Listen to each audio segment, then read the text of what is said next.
Hello दोस्तों, अनमोल academy में आपका स्वागत है। दोस्तों, आज से हम लोग हिस्ट्री का सीरीज चालू कर रहे हैं मॉडर्न हिस्ट्री का। और जो इस मॉडर्न हिस्ट्री में हम लोग देखेंगे भारतीय राष्ट्रीय कांग्रेस। भारतीय राष्ट्रीय कांग्रेस की स्थापना क्यों की गई, किसके विचार में आया, ये सब टोटल क्वेश्चन है हम लोग इस भारतीय राष्ट्रीय कांग्रेस में इस टॉपिक में करेंगे। दोस्तों, सबसे पहले इसको 28 दिसंबर 1885 ईस्वी को मुंबई में गोकुलदास ग्वालियर टैंक में इसकी स्थापना की गई। दोस्तों, इसको जिस समय बनाया गया था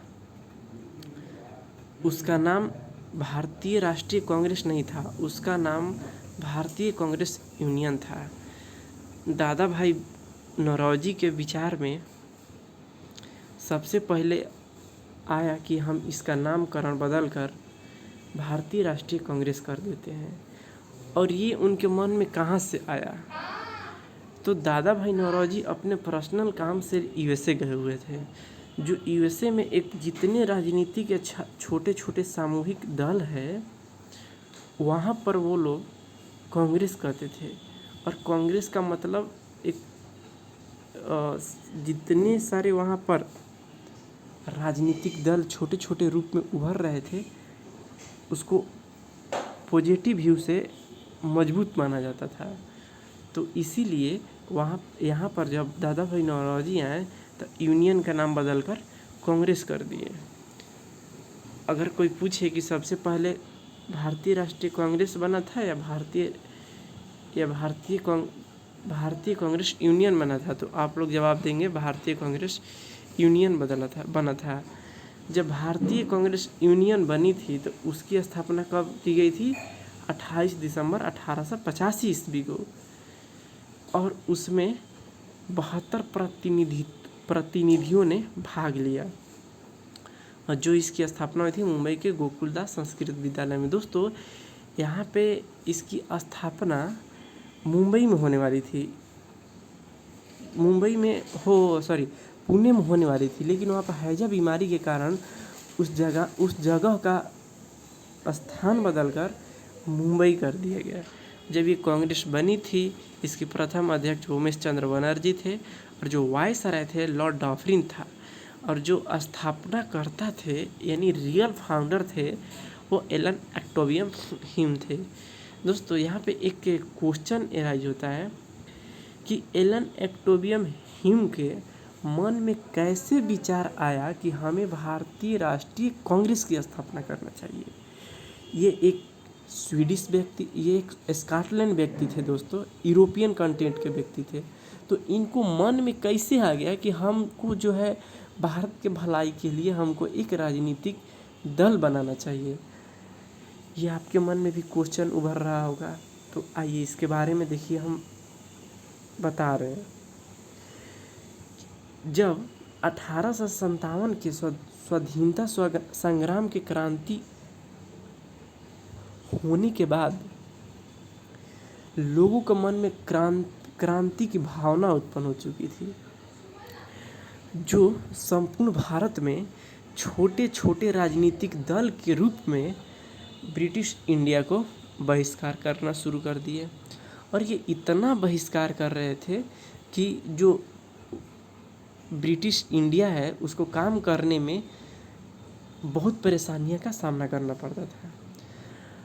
लॉर्ड डफरिन के समय आते आते 1870 और 1890 के बीच में जो छोटे छोटे राजनीतिक दल थे, समूह थे, तार के माध्यम से, पत्रिका के माध्यम से या प्रचार प्रसार के माध्यम से लोगों को प्रति जाके स्वतंत्रता के लिए उनके अंदर क्रांति लाते थे। और उस क्रांति ने कहीं ना कहीं अंग्रेजों को काम करने में झकझोर दिया। और तो जो डफरिन का मन में विचार आया कि ये जितने छोटे छोटे राजनीतिक दल हैं, कहीं हम इसको एक मंच पे तैयार कर लेते हैं, जो इसका आवाज़ आएगा उसका रियलिटी पता चल जाएगा।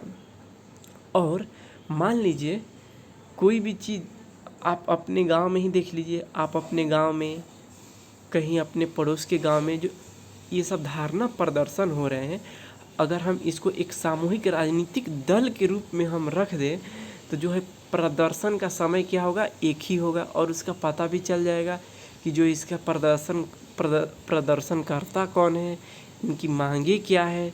तो इस तरह से डफरी ने अपने विचार, अपनी सुविधा के लिए कांग्रेस का स्थापना किया गया। और ये सबसे पहले एलन एक्टोबियम ह्यूज को विचार दिया। एलन एक्टोबियम ह्यूज ने पॉजिटिव व्यू से इस संगठन को देखा। ये सोचा, एलन एक्टोबियम ह्यूज ने सोचे कि ये जितने छोटे छोटे राजनीतिक दल है, अगर कहीं हम इसको एक मंच पर रख दें तो जो इनकी मांगे हैं उस मांगे की जो रफ्तार है वो तेज हो जाएगी, और तेज होने के कारण सरकार इन मांगों को विवश पड़ जाएगा कि हाँ इनको अधिकार देना ही पड़ेगा। इसलिए एलन एक्टोबियम ह्यूज ने कांग्रेस की स्थापना में अहम योगदान दिए।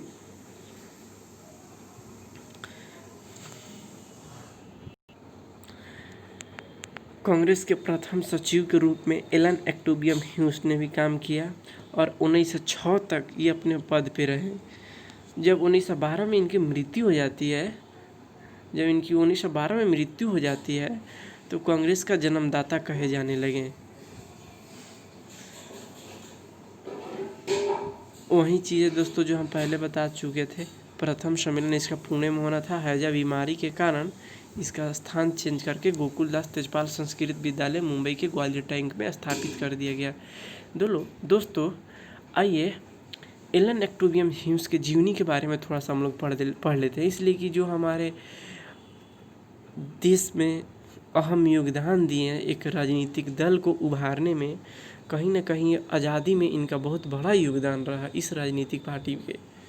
तो इनके बारे में थोड़ा सा जीवनी पढ़ लेते हैं। ये एक स्कॉटलैंड का व्यक्ति थे और इन्होंने आईसीएस में काम, ये आईसीएस पास व्यक्ति थे, इंडियन सिविल सर्विस पास व्यक्ति थे। दोस्तों ये एंग्लो इंडिया के तहत भारत में रह रहे थे, और जब ये आप पूरी तरह से राजनीतिक से निष्क्रिय हो गए तो जाके ये शिमला में बस गए, और शिमला में बसने के कारण इन्हें हर्मिट ऑफ शिमला कहे जाने लगा। भारत में इन्हें पक्षी विज्ञान का जनक भी कहा जाता है। दोस्तों एलन एक्टोबियम ह्यूज पर एक जीवनी लिखा गया है, और जीवनी कौन लिखा है, विलियम वेडसवर्थ के द्वारा वो जीवनी लिखा गया है। दोस्तों एलन एक्टोबियम ह्यूज के विचार में सबसे पहले ये कहाँ आया कि उनके मन में विचार कहाँ आया कि हमें भारत में एक स्वतंत्रता के लिए एक राजनीतिक पार्टी की स्थापना की गई। तो दोस्तों 1883 ईस्वी में ये कलकत्ता पहुँचे। जब कलकत्ता पहुँचे तो वहाँ के विश्वविद्यालय के आगे खड़ा होके छात्रों को संबोधित किया करते थे कि जो आप लोग एक छात्र हैं, आप ही लोग देश का भविष्य हैं, इसलिए कि जो युवा पीढ़ी काम कर सकता है, आने वाला उससे और लोग भी प्रेरित होंगे, युवा भी प्रेरित होंगे। तो वो एक लोक मित्र पत्रिका निकालते थे। ये हमारे एग्ज़ाम से बहुत इम्पोर्टेंट है, इस चीज़ को ध्यान में रखेंगे। लोक मित्र पत्रिका निकालते थे, और लोक मित्र पत्रिका में लोगों को अंदर स्वतंत्रता के लिए, क्रांति के लिए, संगठन बनाने के लिए उसमें ऐसा वर्ड डालते थे कि जो युवा छात्र थे उससे प्रेरित होने लगे, और प्रेरित होकर एक संगठन बनाने लगे। और ये संगठन बनाने के काम का श्रेय किसका जाता है, एलन एक्टोबियम ह्यूज के बारे में। दोस्तों इसका पार्ट 2 में भी और अच्छे से चर्चा करेंगे कांग्रेस के बारे में।